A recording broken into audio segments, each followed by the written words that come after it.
I am not reading books this year.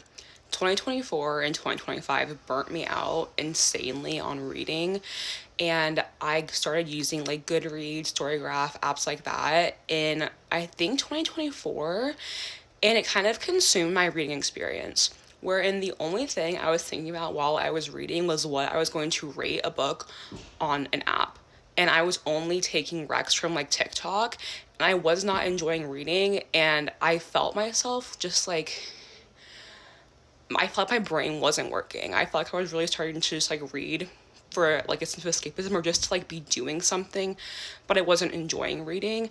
And reading has always been a big part of who I am.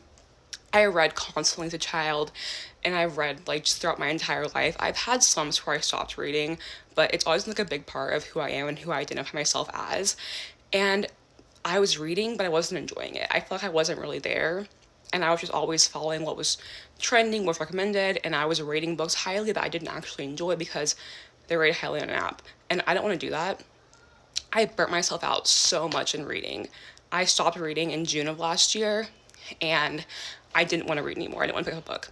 And then I started reading fan fiction late in 2025, and that completely changed the game for me because I was reading and I was having conversation with people, and we are talking about like the books and shows and just all this other stuff.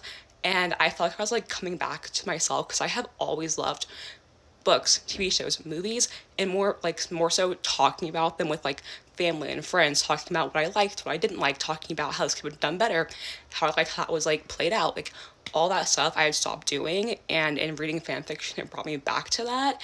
And I wasn't thinking about reading a book. I was just like finding joy in like the sentences and in the moments. And it was just like this incredible thing for me.